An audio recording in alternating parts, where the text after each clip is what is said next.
Kembang kol atau bunga kol merupakan tumbuhan yang termasuk dalam kelompok Botrytis dari jenis Brassica oleracea, suku Brassicaceae. Apa itu kembang kol? Kembang kol bahasa ilmiah Brassica oleracea var. Botrytis adalah tanaman sayuran yang termasuk dalam keluarga Brassicaceae, sama dengan kubis, brokoli, dan sawi. Yang biasanya dikonsumsi adalah bagian bunga yang belum matang yang membentuk kepala padat kepala kol di ujung batang utama. Ciri-ciri tanaman. Kepala kol, bagian utama yang dikonsumsi, berbentuk bola atau lonjong. Terdiri dari banyak bunga muda yang rapat dan batang kecil di dalamnya. Warna umumnya putih, tapi ada juga yang hijau muda atau kuning muda. Daun, berbentuk lebar, memanjang, berwarna hijau tua, dengan pinggiran yang bergelombang atau bergigit.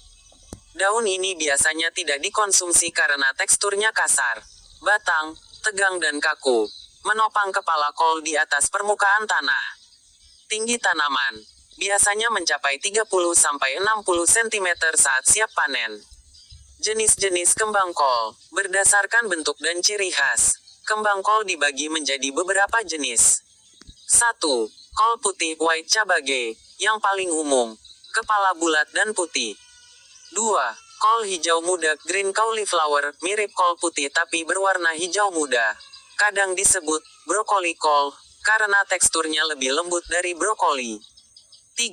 Kol kuning yellow cauliflower, warna kuning karena kandungan karotenoid yang tinggi. 4. Kol ungu purple cauliflower, warna ungu atau merah tua akibat kandungan antosianin, senyawa antioksidan. 5. Kol romanesco brokoli, berbentuk piramida yang unik dengan pola fraktal, berwarna hijau muda. Kandungan gizi dan manfaat kesehatan. Kembang kol adalah sayuran yang kaya gizi dan rendah kalori, sekitar 25 kalori per 100 gram. Kandungannya antara lain, serat, membantu pencernaan dan menjaga kesehatan saluran cerna. Vitamin, khususnya vitamin C, lebih banyak dari jeruk per gram. Vitamin K untuk pembekuan darah, dan vitamin B kompleks. Mineral, kalsium, fosfor, zat besi, dan kalium. Antioksidan, antosianin pada kol ungu, karotenoid pada kol kuning, dan senyawa fenolik yang melindungi sel dari kerusakan oksidatif. Manfaat kesehatan utamanya, meningkatkan sistem kekebalan tubuh, menurunkan risiko penyakit jantung dan kanker, membantu menjaga kesehatan tulang dan gigi, mendukung penurunan berat badan karena rendah kalori dan tinggi serat. Cara menanam, iklim, menginginkan iklim sejuk suhu 15-25 derajat Celcius. Sulit tumbuh di daerah yang terlalu panas atau terlalu dingin.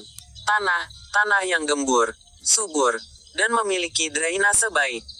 Waktu tanam, di Indonesia, biasanya ditanam pada musim hujan atau di daerah dataran tinggi, seperti Dieng, Bedugul, yang suhunya sejuk. Cara tanam, ditanam dari benih yang ditanam terlebih dahulu di semai. Kemudian ditanam ke lahan setelah memiliki 3-4 daun sejati. Jarak tanam antara tanaman sekitar 30-40 cm. Perawatan, memberi air secara teratur, pemupukan secara teratur, dan membersihkan gulma serta hama. Cara mengonsumsi, kembang kol dapat dikonsumsi dengan berbagai cara. Mentah, dipotong dadu dan dimakan sebagai camilan atau ditambahkan ke salad. Direbus, dipotong dan direbus hingga empuk. Kemudian disajikan dengan bumbu atau dimasak menjadi sup. Digoreng, dipotong dadu atau iris dan digoreng dengan bumbu, seperti tumis kol dengan udang atau ayam. Dipanggang, dipotong menjadi potongan besar, dibumbui, dan dipanggang hingga renyah. Diolah menjadi keripik, dipotong tipis dan digoreng atau dipanggang menjadi keripik renyah. Cara menyimpan, disimpan di kulkas dalam kantong plastik tertutup rapat untuk menjaga kesegarannya. Bisa bertahan hingga 1-2 minggu. Sebelum disimpan, bersihkan terlebih dahulu dari kotoran dan daun yang tidak perlu.